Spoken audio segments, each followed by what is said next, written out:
Gurave Gaurachandraya Dharikaya Tadali Krishnaya Krishna Bhaktaya Tada Bhaktaya Namo Namaha Pancha Kalpatrubhyascha Kripa Sindhuveva Patitanam Pavanebhyo Vaishnavebhyo Namo Namaha Jai Shri Krishna Chaitanya Prabhu Nityananda Shri Advaita Gadadhara Shivasari Gaura Bhaktavinda Hare Krishna Krishna Krishna Hare Hare Hare Rama Rama Rama Hare Hare. My Dandavat Pranam devotees. So I'm responding to a number of questions and sort of statements and other things that had come in over the course of a couple of weeks, and then particularly a sort of flood of sort of questions, comments, asking for replies that came in since our last Tuesday, I would imagine it was, for the election or whatever. And different people from different polarities and different perspectives asking to have a discussion, and most of them, some people just wanted to speak directly, and for some people, of course, by messenger, we directly spoke and talked, and then other people wanted it to be put on this platform, put on this forum, and have a discussion about it. And I mentioned that I think Namras Prabhu had already done a podcast on the subject matter, particularly about elections and all that sort of thing. And he had Pujapat Rasikananda Maharaj on, and I thought they had a healthy discussion about these things, and different perspectives came out. And I didn't necessarily want to do more of the same, so to speak. So, and especially during Kartik Mas, of course, Kartik Mas will end for us tomorrow. But I've always been sort of trying to render the service of speaking about whatever will be conducive to our practice, or speak in a way that any subject matter can be, whether it is pragmatic, philosophical, or just personal, that if it would be helpful to the development of practice, then I'd be willing to address it. As I mentioned, I did not want to address it during Kartik. That's also, for me, and as well as many others, a time of personal, absorption and so forth. And so I kind of didn't want to detract from that framework, so to speak, of my Swadhyaya in a certain way, doing Harikatha in a certain way, and even answering questions in a certain way. I, in fact, did not answer many question and answer sessions during this month because it was kind of busy with just Harikatha in different formats. So as far as the idea about just politics in general, about the election in particular, I've mentioned many times before on other sort of videos that I personally don't really ascribe to politics, and I mentioned there's a number of reasons why, and I included addressing the idea of whether that is spiritual bypassing, etc. And the reason is primarily because one is at 70 years old now, in particularly, and also at 45 to 50 years of trying to endeavor to fulfill the mission which I embarked on, probably in previous lives, but certainly in this life, more than 45, 50 years ago, to try to obtain my spiritual goal. It did not really accommodate a sort of luxury of over-involvement in sort of materialistic, worldly dynamics, of which politics is certainly one. Now, that being said, I certainly am not naive, or for that matter, uninformed about the nature of what is the social dynamics regarding politics, political parties, and so forth and so on. To the contrary, I spent many years early on trying to understand what is the true nature of governance in the world, not just here in America, but in the world. And from all of that research, which unfortunately I don't think many devotees have done, if they had, then perhaps a broader perspective on what's happening would be manifest in some of the dialogue and in some of the conversation that I've seen online, and some of the questions and some of the sort of just statements that were written to me would be reflective of the fact that they were more steeped in understanding the broader context around governance.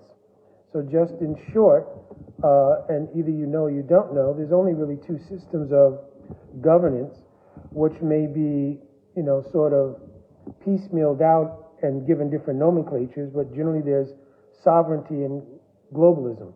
Those are the two main governance systems. And predominantly in our world today, those two systems are at odds, and much of what you see play out in more local dynamics are really just the backdrop of that is the clashing between globalist ideals and agendas and sovereign ideals and agendas. I'm not going to really go into it so much further, because if you really want to know, then you'll research what they are and you'll have a better understanding of what they are.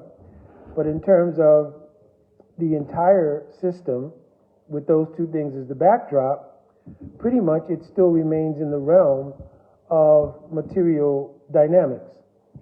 And the sort of title for this particular session was our Bhajan, Puja, and politics. So what is the impact of those political dynamics or material dynamics on Bhajan and Puja? And the answer is resoundingly nothing on the deeper level. On the surface level, obviously the atmosphere in which you are practicing, because we still have a material body and we may have family and we have a community. So certainly there is a social impact on our facility and ability to either more favorably or less favorably be able to practice. For instance, if the environment becomes very militarized or very anti-religion, then that certainly would have an impact on our ability to practice openly, or perhaps safely, or perhaps comfortably. And certainly if different dynamics in the material world are adjusted in a certain way that they don't assist us and help us in, for instance, doing services like preaching, because people are just very angry and divided. Preaching could be a good thing in that environment, but sometimes the environment would be so much divided like that by external forces that it becomes difficult to preach. Pragmatic issues like devotees who may want to open a center to preach, and the expense of doing that is too much, because the economics of whatever social political dynamic is going on at the time is unfavorable. What to speak of opening any place new, even maintaining places that already exist, may become very difficult. Obviously, devotees here have not really, perhaps in America, and I cannot speak for all devotees, many devotees are from all places around the world, so certainly devotees may have had varying experiences. I was able to preach in many places in the world, and I have seen and been in places where there has been a coup or revolution or something, and the environment becomes immediately very difficult to navigate. Food shortages take place, gas shortages take place, and the things that we may take for granted here in America, where you don't see that as much, you see in some places very easily, especially in the aftermath of some kind of political dynamic and so forth and so on. So those are pragmatic things that certainly could impact the externals about how we operate in trying to practice bhajan. Obviously, we know that even what to speak of, political dynamics or other kinds of man-made influences, even natural disasters sometimes. We just had a hurricane here not too long ago, and obviously, pragmatically, devotees have to deal with that. Somebody's house is destroyed, somebody's ability to work or whatever may be hampered. So there are pragmatics that have to be addressed and dealt with. But in terms of the effects on the actual inner dynamics of our Bhajan and our Puja, meaning our service to Bhagavan, which is the reality of it is internal, that cannot be affected by any of these external dynamics. If that was the case, we'd be admitting that material energy has the ability to enter into the same space as spiritual energy, pure spiritual energy, and create a dynamic which was more powerful than spiritual energy could efficiently deal with. So we know that that's not the case. Actually, spiritual energy and material energy don't even mix. Sangohiyanyam Purushaha. Even the Atma, which is composed of the Jiva Shakti, being a spiritual energy, never really mixes with the material world. The entire connection with the material world, and I've mentioned this many, many times in many, many circumstances, is a vicarious one. So what to speak of any conceptual ideas that are born from the mundane material environment, how is it possible for them to penetrate the actual spiritual atmosphere? So that then brings into focus what is our bhajan and puja, right? Like we're singing Shri Upa Manjari Pada Shei Mora Shampara Shei Mora Bhajana Pujana. That our real bhajan is the internal dynamic of pure spiritual energy, and that pure spiritual energy, Swarup Shakti, which has come as either a prabhav means an influence. So no matter what level of practice in bhakti you are doing, that would only be made available by the influence of that spiritual energy. Even the very first step in the process of bhakti, faith, has the influence of that spiritual energy, Swarup Shakti. Here I'm saying it's described, Shraddha Anupayani Bharjam Bhakti Unmukhi Chitta Vritti Visesh. The jivas could not even break their abhinavesh, means their complete absorption in the material energy, if it were not for a power inherent in faith to turn the vrittis, means the functions of the consciousness, towards Bhagavan. That's not something the jiva can do on their own. Swato na sambhavanti anya ganatva ganado bhavet. In the 11th canto Srimad Bhagavatam, this shlok is there. It begins anadi avidya yuktasha.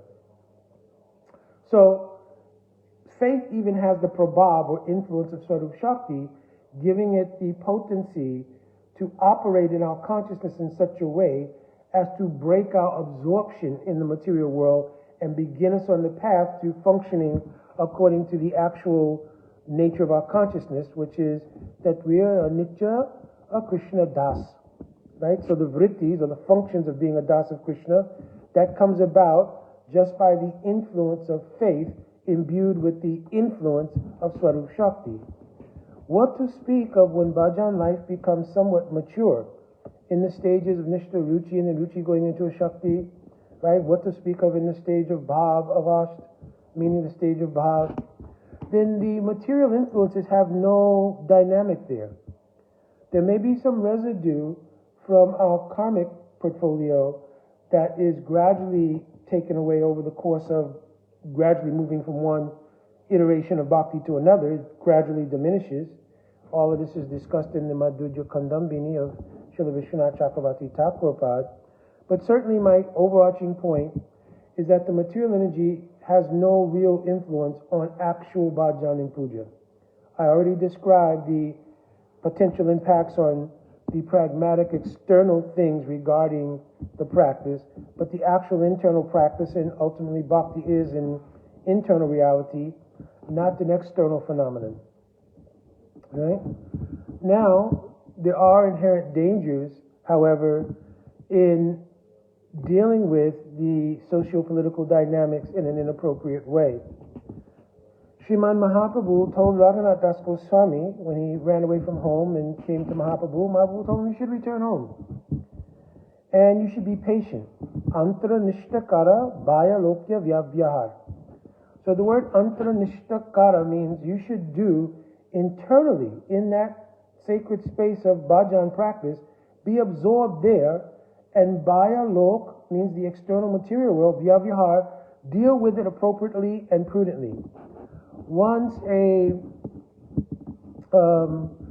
Shiksha disciple of mine asked a question to my Gurudev, and this was during the time of the whole millennium change and all of that, and she said, well, what should we do? Many people are stockpiling food, they're doing, various other things to adjust for the millennium change. And Gurudev told, you should be prudent and chant Hare Krishna. So in one short sentence, Gurudev encompassed everything that's needed to actually be antaranishtakara and bayaloka vyavyahar. In the external world, you should exercise prudence. It means that we look at the environment and we see things according to their favorability or unfavorability to bhakti, because the basis of bhakti is saranagati. Anukulyasya sankalpa pratikulyasya vivarjanam. Right? And according to our maturation, the nuances of that statement shift. Some people think saranagati, you say the verse, but understanding the depth of the meaning is very important. So anukulyasya sankalpa pratikulyasya vivarjana. To accept what is favorable and to reject what is unfavorable will obviously shift according to your adhikar, because the deeper your internal realization, the broader anukulyasya becomes. The broader your, the deeper your adhikar, or the more advanced your adhikar, pratikulyasya vivajjanam also broadens. So in the beginning they may be very narrow. This is favorable, this is not favorable. But as you develop in bhajan, your ability to accommodate according to the spiritual subsidy you have, meaning the spiritual empowerment you're getting from Guru and Guru Vargas and Mahaprabhu and Shri Radha Krishna Yugal, it gives a broader ability to accept something that you may not have been able to digest in a lesser adhikar or in a more immature stage of adhikar. Understand? So certainly we will take a look according to that metric, what is favorable, what is unfavorable, again accounting for our adhikar, and then take things on that basis. Now again, I'm speaking that many devotees not being that steeped in actual understanding of political dynamics, because the machinery that operates in the material world and that socially engineers all the dynamics of exchange between people is very sophisticated. And for years and years, this machinery has been in operation. And it's always years and years ahead of the current happenings. So for instance, what we see now was seeded, 10 years ago, 5 years ago, 15 years ago, depending on a particular individual category of material life, right? So the seeding was already done for what's happening now. You understand?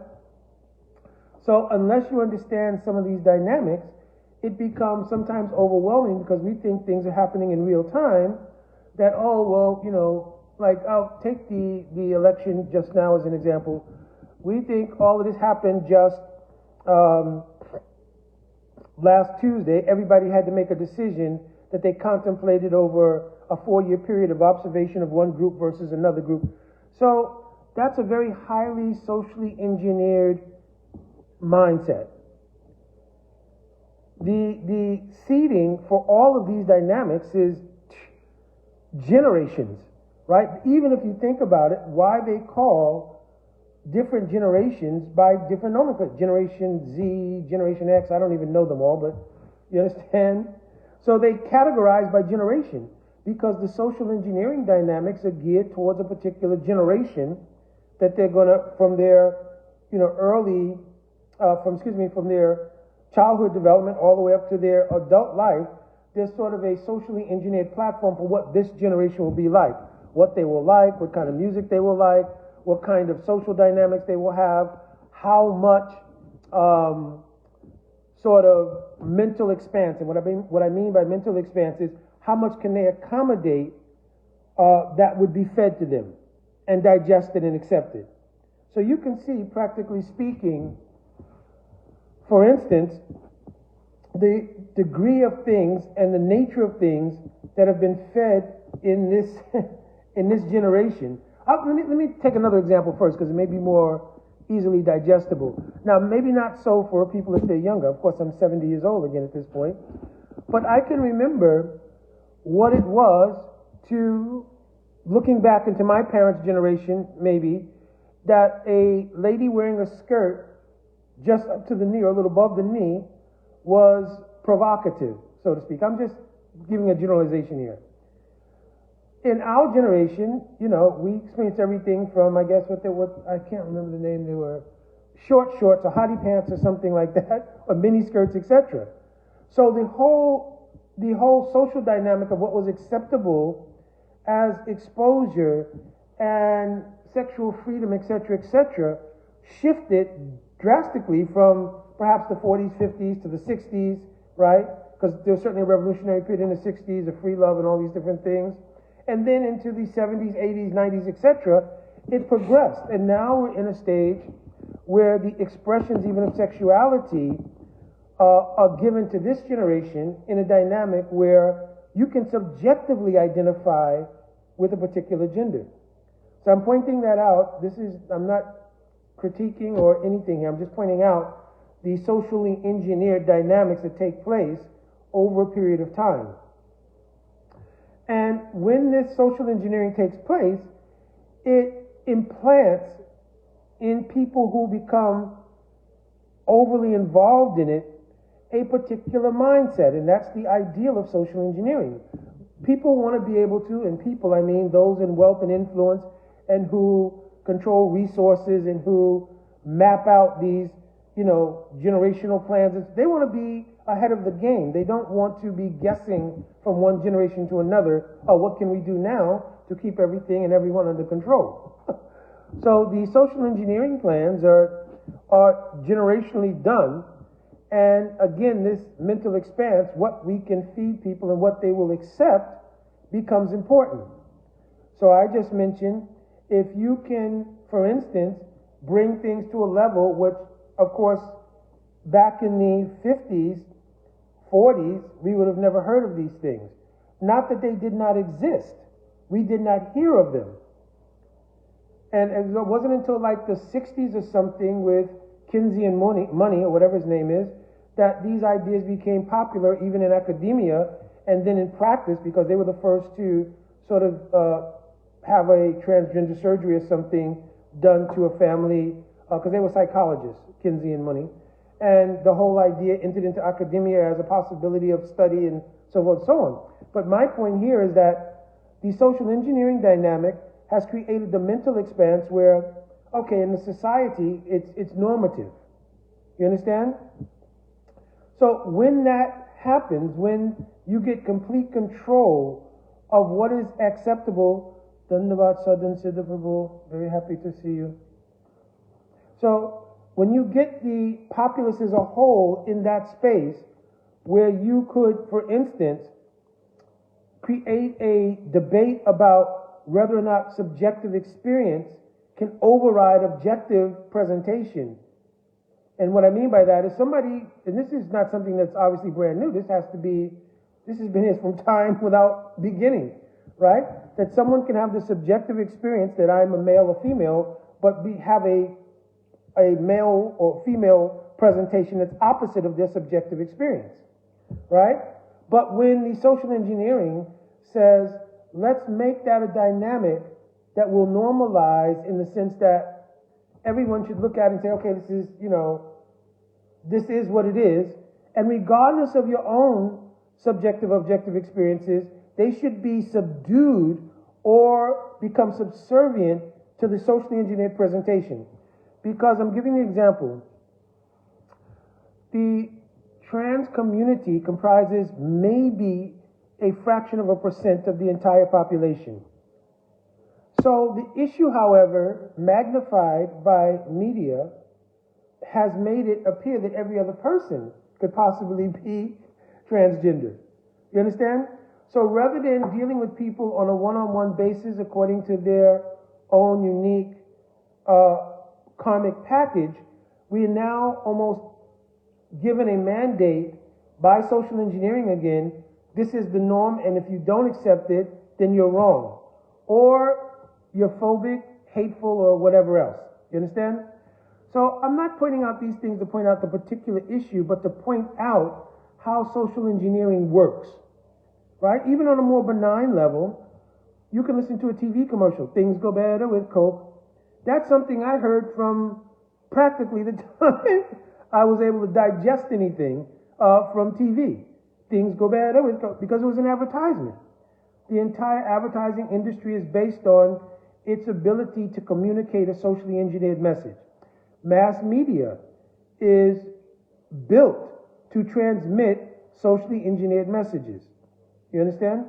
So in this way, you don't have a populace which operates under individual consideration and thought, but rather you have the populace operate under the programmed, socially engineered mindset.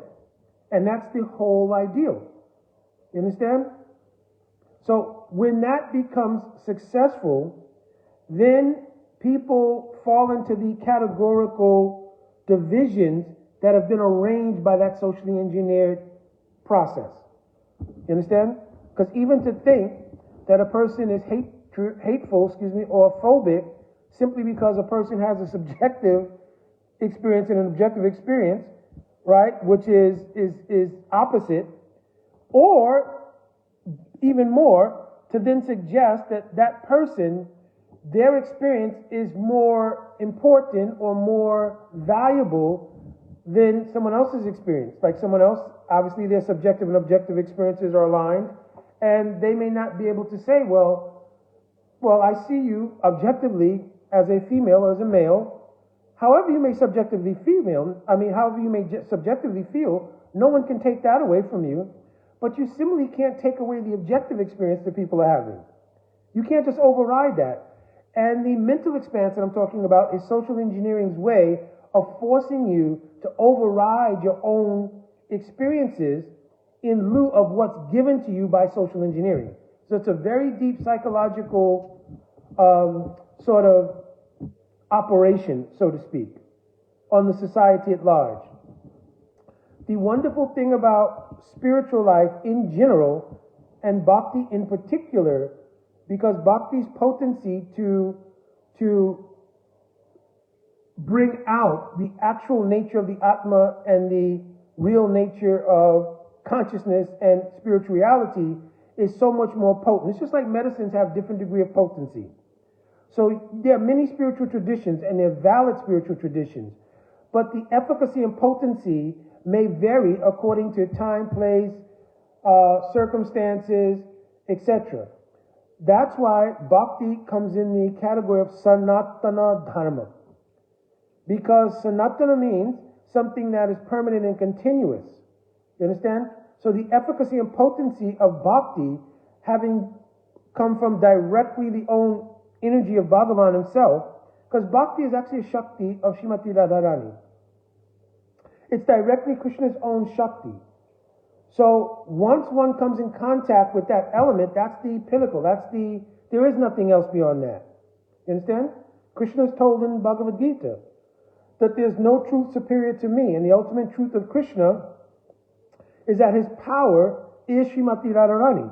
And so the power of the ultimate realization comes in accord with the mercy distribution coming from Srimati Radharani. So the efficacy of bhakti to awaken consciousness is the most potent medicinal spiritual practice, just to put it in a simple way. You understand? So, because it is the most potent spiritual practice, it awakens the consciousness in the fastest and most efficient way. Now, it doesn't mean that even those on the path of bhakti are not going through their unfoldment process individually.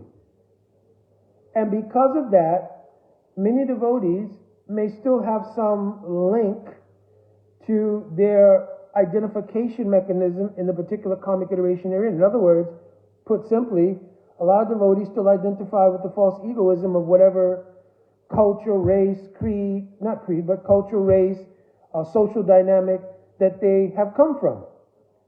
So then when they look out at the Vyavaharic or external world, the material world, its dynamics, there's still some impressions which come from that view through false egoism and even affect their consciousness while practicing bhakti. I stated right in the beginning, bhakti, the actual substance of bhakti, is an internal thing, and material energy has no ability to influence it. But you can read in the second canto, I believe it is, Srila Prabhupada mentions, until that adhikar, that level of bhakti is obtained, a devotee can be practicing bhakti in 81 different varieties of the modes of nature. How does that work? There are 9 practices of bhakti. There are 3 modes of material nature, but the 3 modes never operate just independently. They're always in mutation, right? Sometimes goodness is prominent, and then passion becomes prominent, then ignorance may become prominent, and they work in a sort of mutation. So you cannot say one just becomes established. Because of that, you have to mix them together and add 3 times 3, because the modes don't operate just strictly in one phase. So 3 times 3 is 9, and then the 9 processes of bhakti, which are the essential outgrowth of the inner reality of what you want to obtain, right? Those 9 processes are imbued with the ability to have Swarup Shakti manifest, like hearing, chanting, remembering.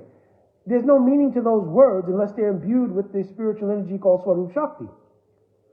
Other than that, what is the meaning of the hearing, chanting, remembering, serving, praying? What is the meaning to those 9 processes unless they have a special power beyond material energy? So, because they're imbued with Swarup Shakti, again, either by influence, by a boss, which means a shadow, that happens in a Shakti, or by the actual substance of Swarup Shakti, which happens in Bhav, right? So one of those 3 is influencing those 9 processes. But if there's still some linkage via false egoism to our previous karmic identification, technically in Sanskrit it's called an upadi, right? Like what family you're born in, what race you're born in, what culture you have, even the karmic social arrangements you end up in. Like if I'm heterosexual, homosexual, if I'm this dynamic or that dynamic. You understand? All of that is part of your karmic portfolio. If you maintain a connection with false egoism, even while practicing bhakti, your vision starts to become shaped by some of those things. So even though I'm practicing bhakti, which is an absolute spirituality, that continued link to my false egoism and dynamics within the material energy will still influence how I'm viewing bhakti.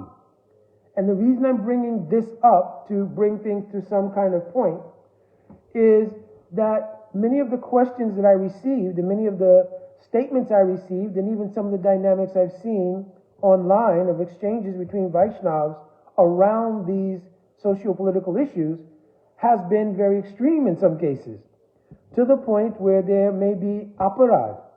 You understand? And because aparad is the one and only poison, for lack of a better word, to progress in bhakti, Mahaprabhu himself told, we have to be careful. In Sanatan Siksha he said that, what is this verse? Brahma Brahmati, what was it? Brahmanda Brahmite Kon Bhagavan Jeev. Guru Krishna Prasadai Bhoy Bhakti Lata Bij. When you receive the Bhakti Bij, because Bhakti Bij means the ability to discern that I'm something else besides the material energy. Sometimes devotees don't understand this verse in the true sense. Bhakti Lata Bij. So the Bij is called Mati. Mati means discrimination. I'm not this material body, but I'm trapped by its energy, and now I want to turn away from that and try to pursue my actual identity. Right? The Bhakti Lata is called Krishna Seva Vasan, the practice or tendency to act in such a way as to serve Krishna, to establish your actual identity of being Das of Krishna. Because this was all spawned by Sanatana Goswami's original question, Kayami, Kenamai, Janita Patrai. Oh Mahaprabhu, who am I and why am I suffering? And Mahaprabhu answered him, Jivera Surupoya Krishna Nitya Das, Jiverata Tashto Shakti Bed Abed Prakash. Because your position is marginal. You're not imbued with Swarup Shakti.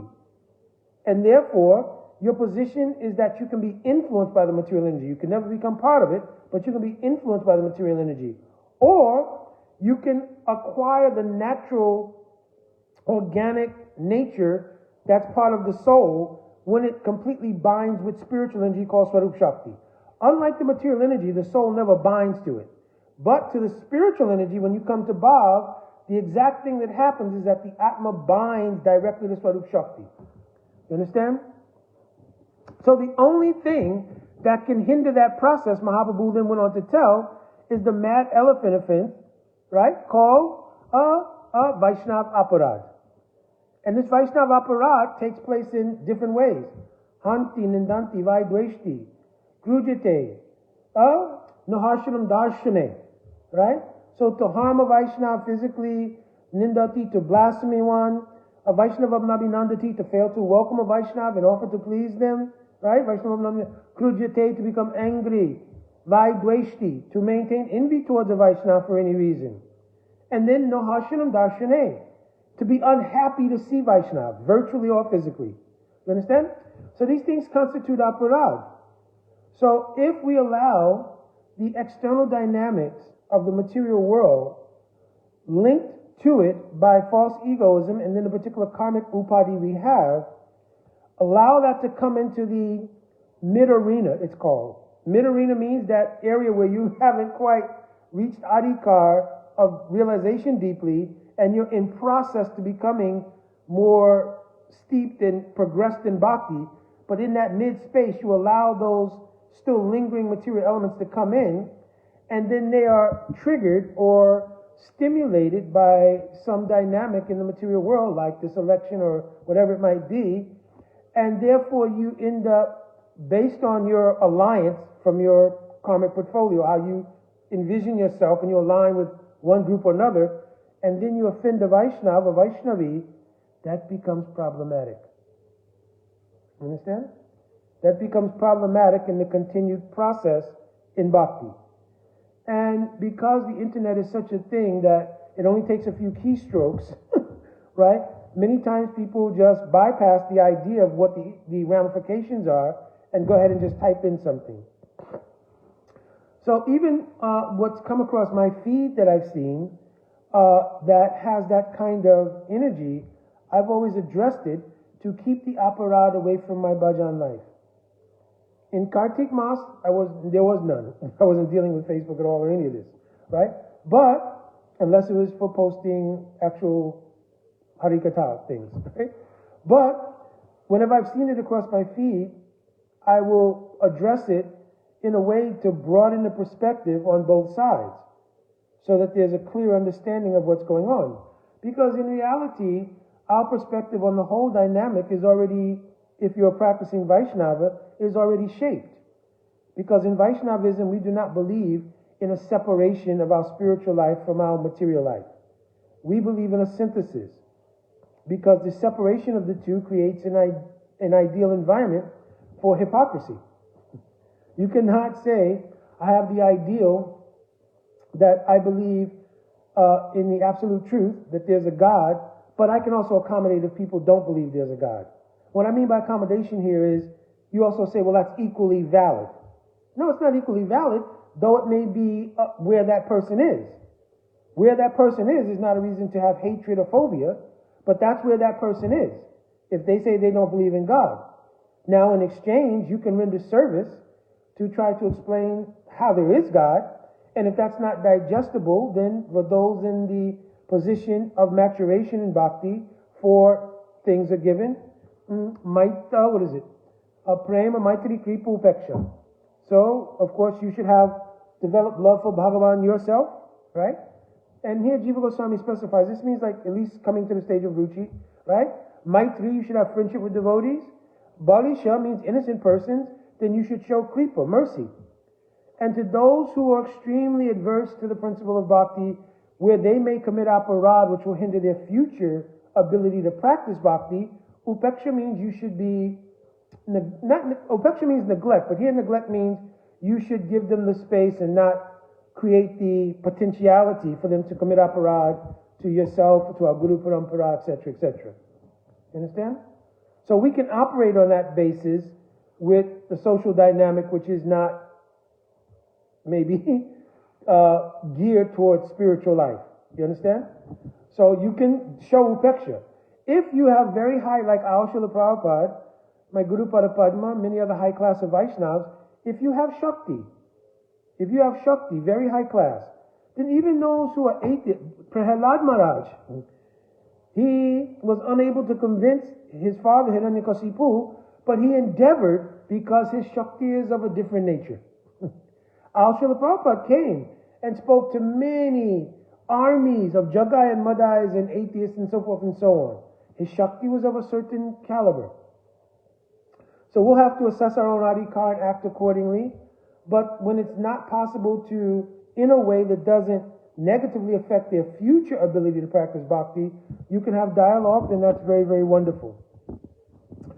So I brought up many, many points here, but I wanted to emphasize some main points.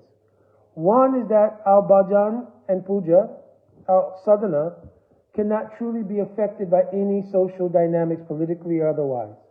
Two, the external world should be dealt with appropriately by lokya vyavahar. So prudent dealing with the material world and seeing how we should relate to any particular socio-political dynamic is built into bhakti itself. What would be favorable if I put it on the table of anukulyasya sankalpa, pratikulyasya vivajana?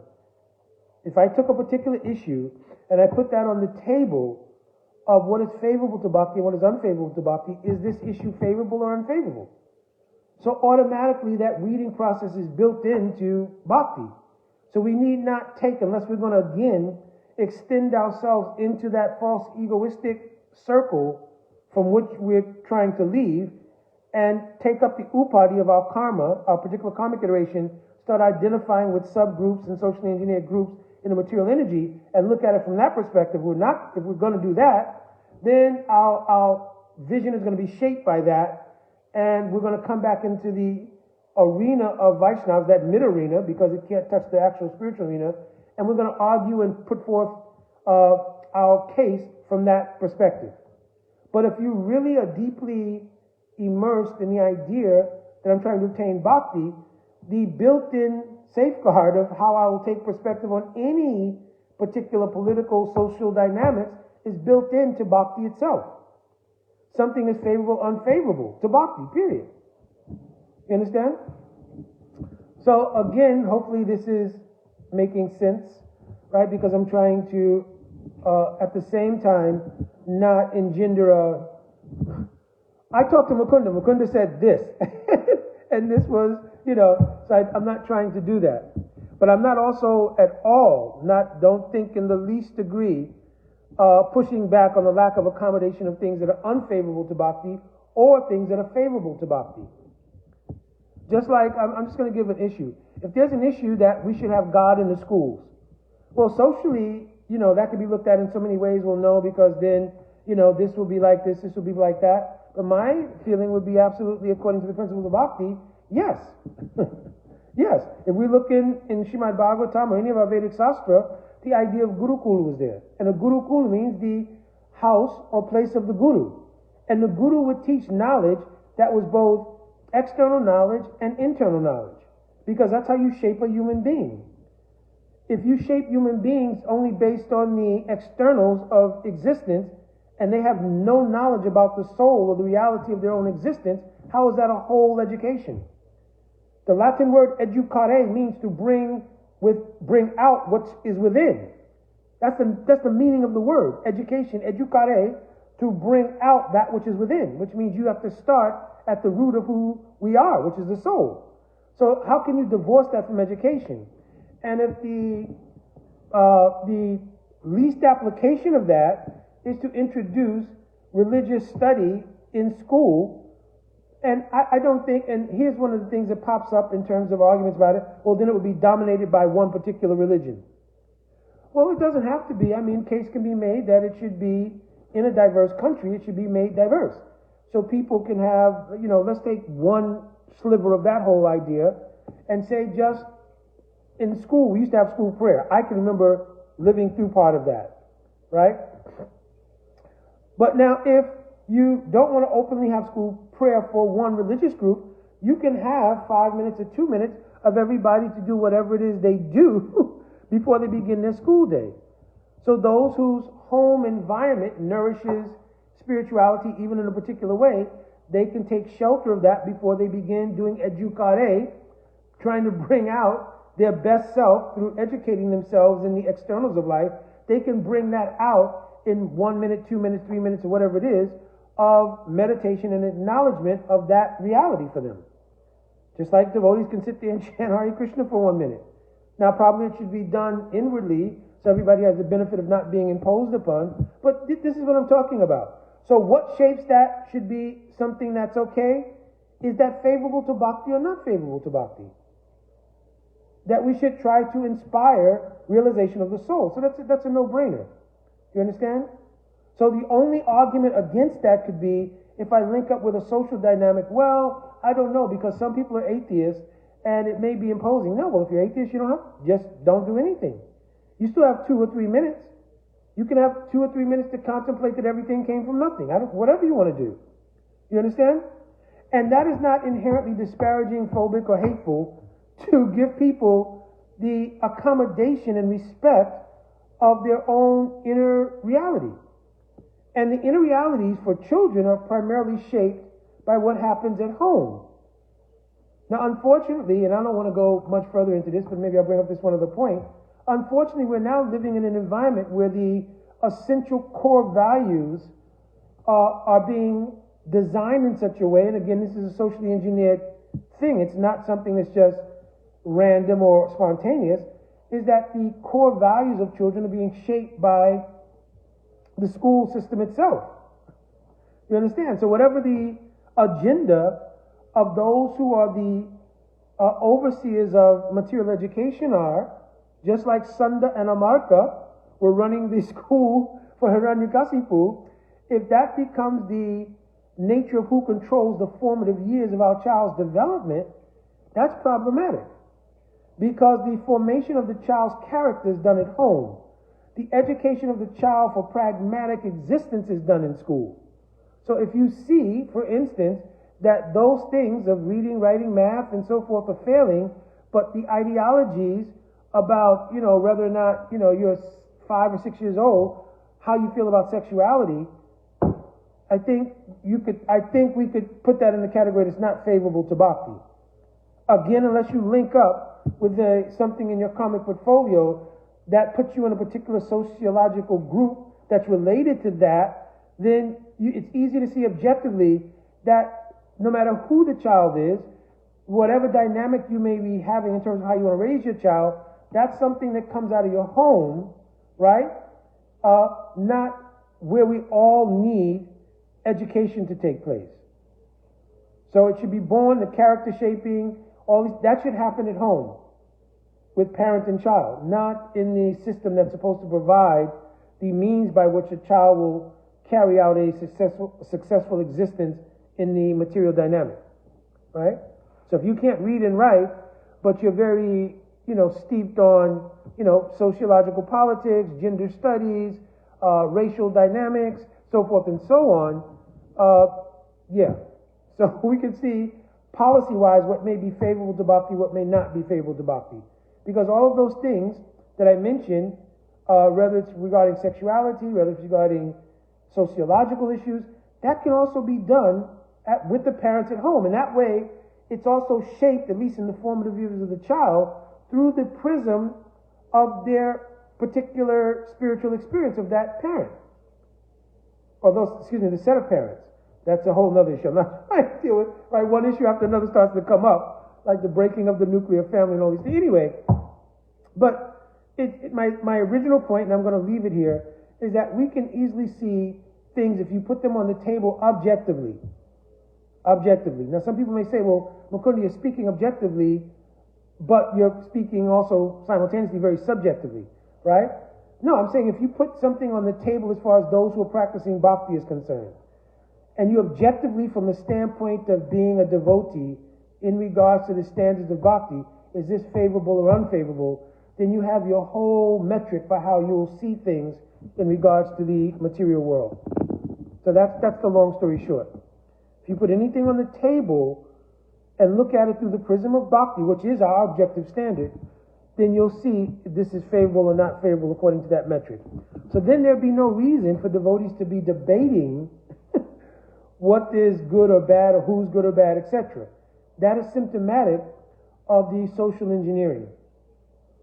Right? All right, I'm going to leave it here. There's probably much more that can be dealt with it. But again, tomorrow's the last day of Kartik, so I did wait at least until this time to speak on these things. And hopefully, especially to those who wrote and asked that it will be spoken about on this forum, hopefully this was satisfying in terms of at least food for thought. And of course, if you want to write me individually, again, I've mentioned many times in the past, I don't have an inclination really to deal with these sort of things.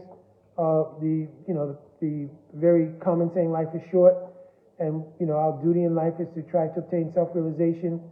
So things which stimulate that are most important in our lives. However, sometimes the pragmatic issues have an effect on that. So we have to address that from a spiritual dynamic. My Guru Padma, Al Srila Prabhupada very much did so in many of his purports of Srimad Bhagavatam, Bhagavad Gita. He addressed social issues from a Krishna conscious perspective, because you cannot either reach out to people if you're simply going to stay, in such an aloof dynamic, no, I'm not going to even talk about the material world. And at the same time, you can't help those who are still transitioning from the material dynamic into the spiritual dynamic unless you can speak validly and relevantly about the material energy from a Krishna conscious perspective. All right, my Dandavat Pranam. I'm always praying for the mercy of the devotees. Please give me your blessings and your mercy to go on serving Hari Guru and Vaishnav. Jai Vanchakalpatruvishya Kripa Sindhuvevacha Patitanam Pavanebhyo Vaishnavebhyo Namo Namaha. Jai Radhe Radhe.